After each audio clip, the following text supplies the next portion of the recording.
All right. Good morning, everybody. Good morning, sir.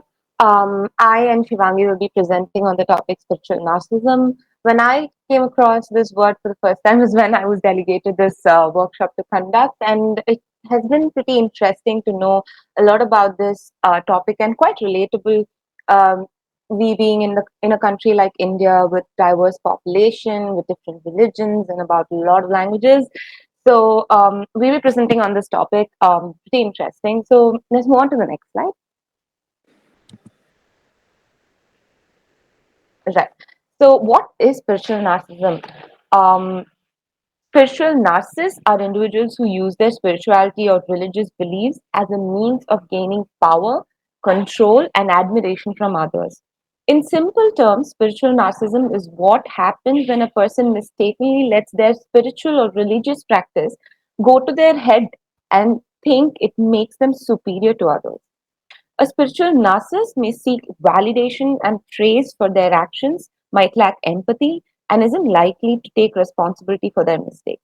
They believe that they are more spiritually evolved than others and use this belief to justify their actions, even if it means hurting others. Next slide, Shivangi.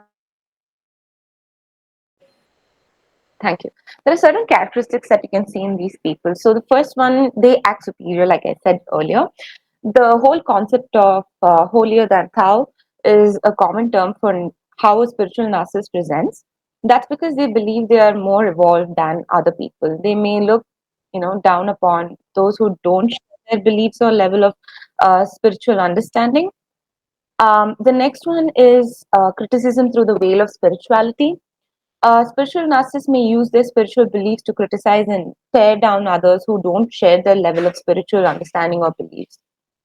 And they also have this habit of validation seeking.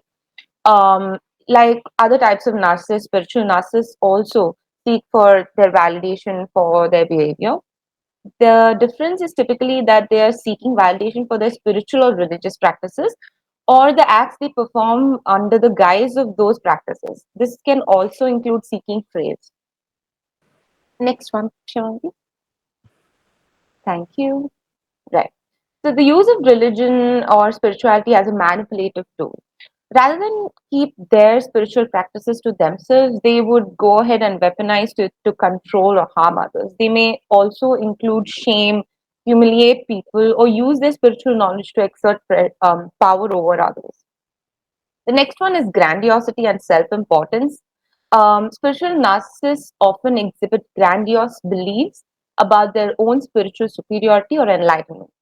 They may see themselves as special or chosen individuals with a unique connection to the divine while disregarding the perspectives and experiences of others. Then you have something called the spiritual materialism. This occurs when individuals use their spiritual beliefs or practices as a means of acquiring material wealth, status, or power. For instance, someone might flaunt their expensive spiritual retreats or possessions as a sign of their enlightenment or spirituality, superiority. Right. Now let's dive into the psychology behind the whole spiritual narcissism. Next slide, Shivangi. Thank you. All right. So these are some things that you can see in a person with spiritual narcissism, quite overlapping with that of and I'm sorry, narcissistic personality disorder. But it's much different. So to start with, I would like to quote with what our Indian philosopher Sri Aurobindo has told, and I quote: "At every moment, the seeker must proceed with a vigilant eye upon the deceits of the ego and ambushes of the misleading powers of darkness, who ever represent themselves as the one source of light and truth, and take on them of divine forms in order to capture the soul of the seeker." Likewise, in his book Cutting Through Spiritual Materialism, the Tibetan Buddhist spiritual leader Trungpa wrote, "Walking the spiritual path properly is a very subtle process. It is not something to jump into naively. There are numerous sidetracks which lead to distorted, ego centered version of spirituality. We can deceive ourselves into thinking we are developing spirituality when instead we are strengthening our egocentricity through spiritual techniques." Now, I sort of emphasize on the words ego-centered and egocentricity, and I will dive into it a little later. So any skill that increases its centrality in the self system is likely to breed a bias towards self enhancement, right? So as it turns out, no domain of human skill has been found to exempt from this, self centrality principle. It seems to be an inextricable part of human nature. This includes the domain of spirituality as well. So, self enhancement through spiritual practices can fool us into thinking we are evolving and growing, when in fact, all we are growing is our ego. Some psychologists have pointed out that self enhancement that occurs through spiritual practices can lead to the I am enlightened and you're not syndrome, and spiritual bias, which people seek to use their spiritual beliefs, practices, and experiences to avoid genuine contact with their psychological unfinished business. So let's just look into each one of it now. Grandiosity and self improvement, like we've spoken earlier, spiritual narcissists often exhibit this grandiose belief about their own spiritual superiority or enlightenment. They may see themselves as special or chosen individuals with a unique connection to the divine, while disregarding the perspectives and experiences of others, like we discussed earlier. Need for admiration, I will cover it in the later part, because I think it will be better explained by the research that we come up with eventually. Right now, so another thing that we see is co-opting spirituality, that boils down to validation, and that will be explained in the ROL section as well. Lack of empathy.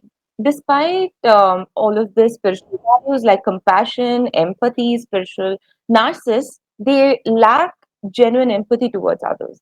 They may be dismissive of others' struggles or hardships, and they only focus on their spiritual achievements or aspirations.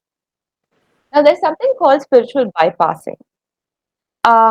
This involves using spiritual beliefs or practices to avoid dealing with difficult emotions or personal issues. Instead of facing their own shortcomings or struggles, individuals may use spirituality as a shield to avoiding taking responsibility for their actions or seeking necessary help. Now let's move on to the ROL. Shivangi, next slide, please.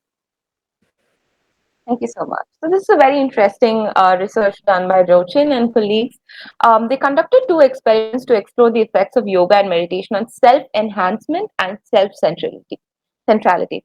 So in the first experiment, they tracked 93 yoga students over 15 weeks, measuring their self-enhancement through self-esteem. So the better than average judgments and communal narcissism, they found higher self-centrality and self-enhancement levels among those who had just completed a yoga class compared to those who had not practiced yoga recently. The second experiment followed 162 meditation practitioners for 4 weeks, assessing meditation's impact on self-centrality and self-enhancement as well as well-being measures. Again, post meditation, both self centrality and self enhancement were alleviated.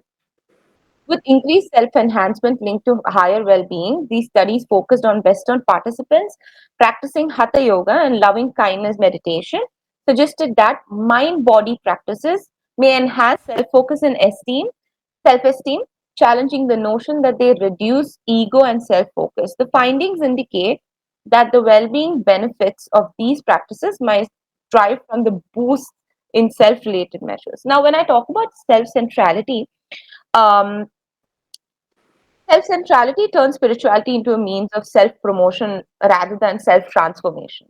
So, this self centrality, the whole concept of this in the context of spiritual narcissism, means using spirituality to serve one's ego rather than authentic self improvement and connection with others. So, this co opting of spirituality can lead to a distorted sense of spiritual superiority, manipulation, and a lack of genuine empathy. Recognizing and addressing these tendencies is crucial for maintaining genuine spiritual development. I now open the floor to Shivangi. Right. Thank you, Navidita. I'll be taking over and I will be discussing the second review of literature.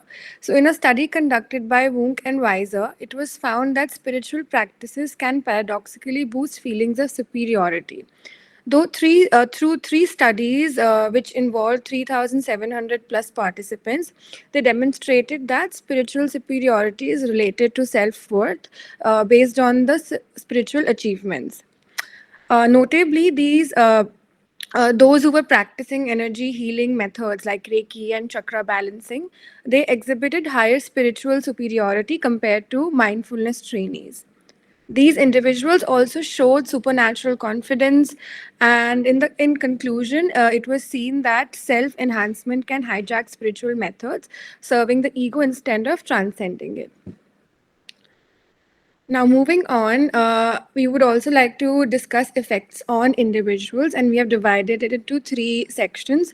We'll be going over relationships, we will be going over mental health, interpersonal relations, and effects on communities. So, number one is increased anxiety. Individuals with spiritual narcissism often feel the need to constantly prove their spiritual superiority, and this can lead to chronic stress and anxiety as they are constantly concerned with maintaining their image. And the second one is depression. The disconnect between the projected spiritual persona and their true self can create an internal void, and this often results in feeling of emptiness and depression. The third one is isolation. In so believing they are spiritually superior, individuals may distance themselves from those they perceive as less enlightened. This self-imposed isolation can lead to loneliness and a lack of social support, and further increasing the mental health issues. Then we have interpersonal relationships. So we see a strain on interpersonal relationships and also in personal and professional life. Friends and family members may feel judged, alienated, or undervalued due to the individual's perceived spiritual superiority. This can lead to conflicts, resentment, and even breakdown of relationships. In workplace, spiritual narcissism can manifest as ignorance or an unwillingness to collaborate. So, because of this, colleagues may feel disrespected, leading to a toxic work environment. And in communities, we see division, conflict, and loss of trust.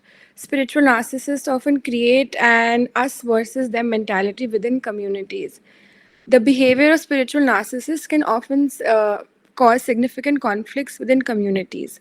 So, members may feel judged, excluded, or pressured to conform to the narcissist standards, leading to resentment and discord. And when leaders or influential figures within the community exhibit spiritual narcissism, it can also make the other people lose trust in them.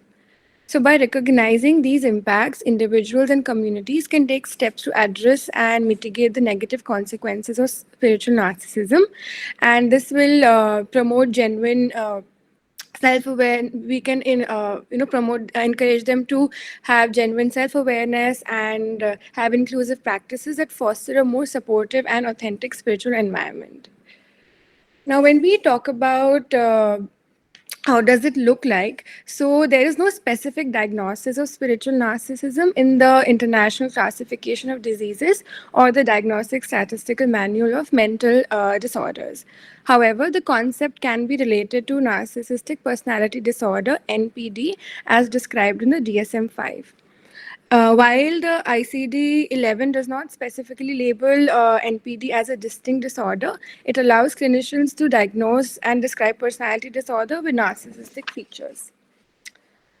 So, if we talk about NPD and we relate it to spiritual narcissism, we can see these key traits. So, grandiosity. There can be a belief in superior spiritual journey. So, people might feel a person who has spiritual narcissism might feel that his journey is superior to the others. Entitlement, expecting special treatment from others, lack of empathy, diminishing others' spiritual experiences, and exploitation, using spirituality to manipulate others for personal gains. Now we come to the management of spiritual narcissism.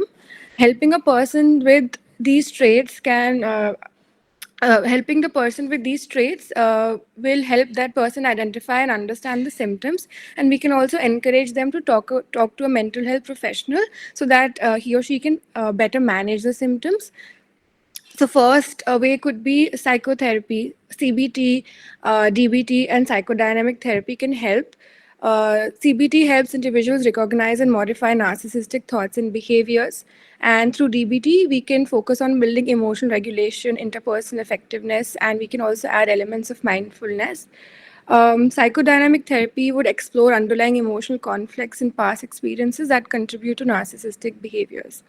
Then we have psychoeducation, which is very important part as we can include awareness training and healthy spiritual practices. So we can educate about the nature of narcissism and how it can manifest in the spiritual context, and teaching about the balanced spiritual practices that emphasize community service and general personal growth. Then we also have group therapy and support, which have proven to be effective. Group therapy provides a space for individuals to gain feedback and support from others and helping to reduce narcissistic traits through social interaction. Support groups will help them connect with others facing similar challenges and foster empathy and humility. Uh, then we also have developing empathy and compassion. So empathy training exercises and practices that help individuals develop a deeper understanding and compassion for others. Then we also have volunteering services. So this will encourage the participation of the person in activities that focus on helping others and shift the focus from self to community. Then we also have personal growth and self-awareness exercises. So in self-awareness exercises, it can be activities that promote a deeper understanding of one's motivations and behaviors. And in personal development plans, it can include creating plans that focus on holistic personal growth, including emotional, psychological, and spiritual well-being. Now we come to conclusions. So we can recap the key points that we have discussed. We defined spiritual narcissism and explored how it manifests through a combination of spiritual beliefs and narcissistic traits. We looked at various psychological and spiritual various interventions, including CBT, mindfulness practices, group therapies that can be useful in addressing these challenges. Addressing spiritual narcissism is crucial for several reasons. It promotes genuine spiritual growth, which is essential for the well being of individuals and larger community. By fostering ethical behavior, we can prevent the misuse of spiritual authority and create a healthier, more supportive spiritual community. And tackling spiritual narcissism can significantly improve mental health of the one who is affected, and also the one who is related to that person. And looking ahead, there are several important areas for further research and study. We need to develop more specific therapeutic approaches tailored to spiritual narcissism, and investigating the impact of this and the effectiveness of the methods that we have discussed could be something that we can look into, as it's a growing field. Furthermore, creating more educational resources and training programs for practitioners would enhance their ability to recognize and address spiritual narcissism effectively. Now we have a quiz for you, which Navidita will be taking over. Right, so it's quiz time. The first question is, there is a specific diagnosis for spiritual narcissism in the ICD. Is it true or false?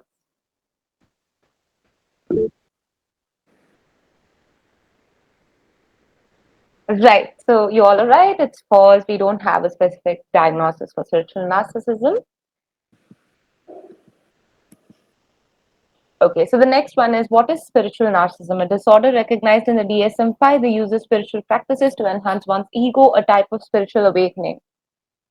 Perfect. Perfect. So it's the use of spiritual practices to enhance one's ego. Right. One last question. Dash is not about being outside of the whole or feeling superior to the whole, but being a harmonious part of the whole of human existence. Healthy transcendences. Yeah. Okay. Spiritual narcissism, grandiosity. Perfect. You all are right. Thank you so much for being such a wonderful audience and for participating in the quiz and for listening to us attentively. Thank you for your time. Thank you.